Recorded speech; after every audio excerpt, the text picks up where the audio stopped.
ক্ষয়ক্ষতির কথা যদি ওইরকম কাগজিকভাবে বলার কথা থাকলেও এখনো পর্যন্ত বলা যাচ্ছে না, কারণ এখানকার জেলা প্রশাসন বা উপজেলা প্রশাসন যারা রয়েছেন তাদের সঙ্গে কথা হয়েছে, তারা কিন্তু এখনো পর্যন্ত ক্ষয়ক্ষতির পূর্ণাঙ্গ কোনো হিসেব দাঁড় করাননি, ফলে হচ্ছে ক্ষয়ক্ষতির হিসেব বলা যাচ্ছে না। তবে এতটুকু বলা যায় যে হাতিয়া এবং কোম্পানিগঞ্জ সুবর্ণচরের কিছু অংশে যেসব অংশ নির্মাঞ্চল সেগুলোতে কিন্তু পানিবন্দী হয়ে পড়েছেন অসংখ্য মানুষ, বিশেষ করে হাতিয়ার নিজুমদ্বীপ এবং চর ঘাসিয়া ঢালচর এসব জায়গার মানুষগুলো বেশি, বা বয়াচর অঞ্চলের এসব মানুষগুলো কিন্তু পানিবন্দী হয়ে পড়েছেন গত 2 দিন, কারণ 2 বেলা করেই কিন্তু এখানে জোয়ার আসছে, ফলে হচ্ছে 4 থেকে 5 ফুট উচ্চতায় পানি বৃদ্ধি পাওয়ার কারণে কিন্তু এসব অঞ্চলের মানুষ অনেকে ঘরবন্দি রয়েছেন, আবার যারা বেশি পরিমাণে পানিতে তলায় গেছে যেসব অঞ্চল, সেই অঞ্চলের কিছু মানুষ কিন্তু স্ব আশ্রয়ণ প্রকল্প বা সাইক্লোন শেল্টার যেগুলো রয়েছে সেগুলোতে উঠেছে। তো আমরা আরেকটি ক্ষতি দেখা গিয়েছে, সেটি হচ্ছে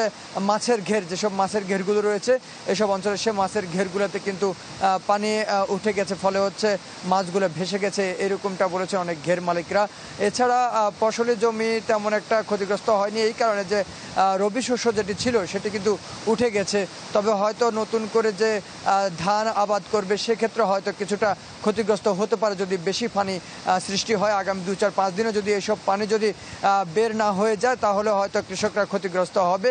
তবে সব মিলিয়ে এখনো পর্যন্ত বাড়িঘর বিধ্বস্ত হয়েছে কতখানি, কিংবা গাছপালা কতটুকু বিধ্বস্ত হয়েছে সেটির হিসাব কিন্তু এখনো পর্যন্ত পাওয়া যায়নি অফিসিয়ালিভাবে, সেটি পাইতে আরও হয়তো 2-3 ঘন্টা সময় লাগতে পারে। এই ছিল আমার কাছে সর্বশেষ মিলা। সুমন, আপনাকে ধন্যবাদ। দর্শক, নোয়াখালী থেকে ঘূর্ণিঝড় রিমালের ক্ষয়ক্ষতি সম্পর্কে জানাচ্ছিলেন সহকর্মী সুমন ভৌমিক। খুব শিগগিরই ঘূর্ণিঝড় রিমালে ক্ষতিগ্রস্ত এলাকা পরিদর্শনে যাবেন প্রধানমন্ত্রী শেখ হাসিনা, এ তথ্য জানিয়েছেন আওয়ামী লীগ সাধারণ সম্পাদক ওবায়দুল কাদের। ধানমন্ডিতে দলীয় সভাপতির রাজনৈতিক কার্যালয়ে ঘূর্ণিঝড়ে হতাহতদের পরিবারের প্রতি শোক ও সমবেদনা জানান তিনি। অভিযোগ করেন বিএনপি কখনোই মানবিক কর্মসূচিতে থাকে না, সহায়তার নামে ব্যস্ত থাকে ফটো সেশনে। সংবাদ সম্মেলনে নিজ দলের নেতাকর্মীদের রিমালে ক্ষতিগ্রস্ত অঞ্চলের মানুষের পাশে থাকার নির্দেশ দেন ওবায়দুল কাদের। আমি দেখলাম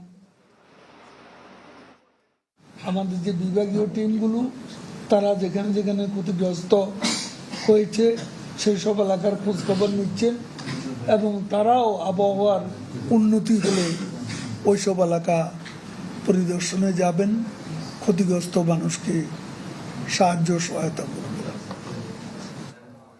ঘূর্ণিঝড় রিমালে 19 জেলায় সম্পূর্ণ বিধ্বস্ত 35,500 ঘরবাড়ি, আংশিক ক্ষতিগ্রস্ত 1,15,000। সচিবালয়ে রিমাল পরবর্তী সংবাদ সম্মেলনে এ তথ্য জানান দুর্যোগ ব্যবস্থাপনা ও ত্রাণ প্রতিমন্ত্রী মুহিবুর রহমান।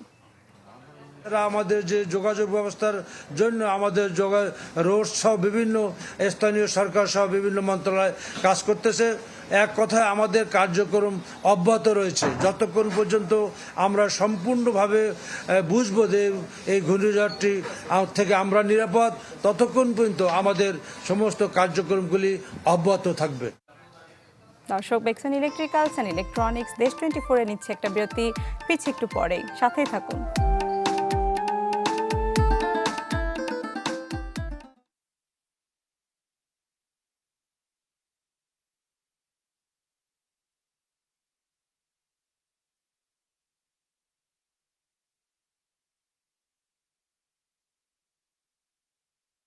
মিলা, আসলে রিমালের যে প্রভাব সেটি গতকাল থেকে কিন্তু এখনো পর্যন্ত ঝড় বৃষ্টি হতেই আছে, তবে ঝড় বৃষ্টির যে গভীরতা ছিল সেটি এখন একটু কম হয়েছে, কিন্তু আকাশ মেঘাচ্ছন্ন। সম্ভবত এমনটি হতে পারে যে রাতে অনেক বেশি বৃষ্টি হতে পারে। এখন একটু সুখের খবর আমি জানাতে চাই, সেটি হচ্ছে গতকাল যেমন জোয়ারে ভাটার সময়ও জোয়ারের যে পানি উঠেছিল সেই পানি কিন্তু 5-6 ফুট উচ্চতায় বৃদ্ধি পেয়েছিল, সেই পানি কোনোভাবেই রাতেও কিন্তু কমেনি, আবারও জোয়ার এসেছিল, পানি আরও বেড়েছিল। কিন্তু আজ যে জোয়ার হয়েছে সেটি থেকে কিন্তু আমি একটু দেখাতে চাই যে এখানে জোয়ার হয়েছিল, এখন কিন্তু এগুলো সব আপনি দেখতে পাচ্ছেন যে জোয়ারের পানি নেমে নিচে গিয়েছে, এবং ভয়ের যে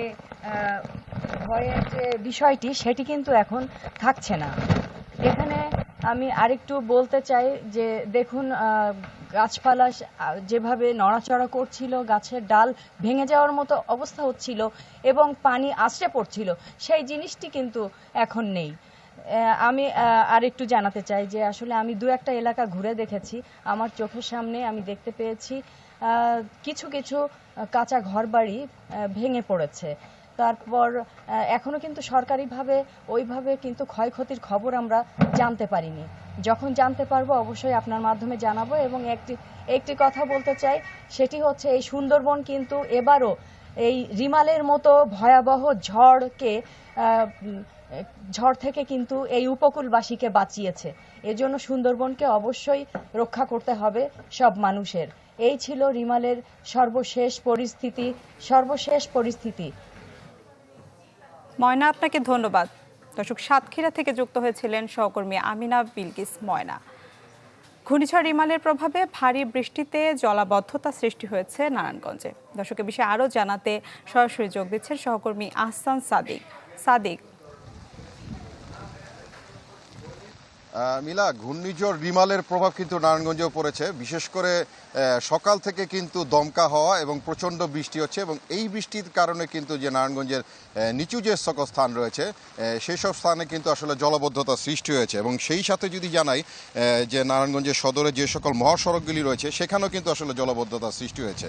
তো এই মুহূর্তে আমরা আছি নারায়ণগঞ্জের ইসদাইর অঞ্চল, এবং এখানে বেশ কয়েকটি এলাকা কিন্তু আমরা ঘুরে দেখেছি, এবং সেই সব স্থানে কিন্তু যে জনগণের যে জীবনের অবস্থা সেখানে কিন্তু প্রচুর পানি জমে গেছে, জলবদ্ধতা সৃষ্টি হয়েছে, এবং এক ধরনের ভোগান্তিতেই পড়তে হচ্ছে যে সকল সাধারণ যারা নাগরিক রয়েছেন এসব অঞ্চলগুলির ভিতরে। তো যে আরেকটি বিষয় হচ্ছে যে নারায়ণগঞ্জের যে ডিএনডি এলাকা রয়েছে, এবং এই ডিএনডি এলাকাতে কিন্তু একটু বৃষ্টিতেই কিন্তু আসলে পানি জমে যাওয়ার যে প্রবণতাটা সেটি কিন্তু আসলে দীর্ঘদিন ধরে কিন্তু আসলে দেখা যাচ্ছে। তো ডিএনডি যে সকল পাম্প রয়েছে, অতিরিক্ত জলবদ্ধতা সৃষ্টি হলে যে সকল পাম্প আসলে চালু করা হয় সেগুলোকে হয়তো বা আজকে চালু করে দিলে হয়তো এই পানির স্তরটি অথবা নিচে নেমে আসবে। এবং মহাসড়কে একটু আগেও কিন্তু আমরা ঘুরে এসেছি, এবং সেখানে কিন্তু যে গাড়ি চলাচল, গণপরিবহন চলাচল রয়েছে সেগুলি কিন্তু বিঘ্ন হচ্ছে প্রচুর জলবদ্ধতা সৃষ্টি হওয়ার কারণে। তো সব মিলিয়ে বলা যায় যে আসলে সাধারণ যে সকল নাগরিক রয়েছে এই অঞ্চলগুলিতে তারা এই জলবদ্ধতা, যেহেতু একটি সিটি কর্পোরেশন এবং শহরাঞ্চল রয়েছে, এগুলির আসলে যেগুলির মূলত স্থায়ী একটি সমাধান পানি জলবদ্ধতার, এটি দাবি জানাচ্ছেন আসলে এই নারায়ণগঞ্জের ডিএনটি এবং নারায়ণগঞ্জবাসী। তো বলা যায় এই হচ্ছে আসলে সর্বশেষ পরিস্থিতি নারায়ণগঞ্জ থেকে। আহসান সাদিক, আপনাকে ধন্যবাদ। দর্শক, দেশের বিভিন্ন স্থান থেকে যুক্ত হয়ে ঘূর্ণিঝড় রিমালের খবরাখবর জানাচ্ছিলেন আমাদের সহকর্মীরা।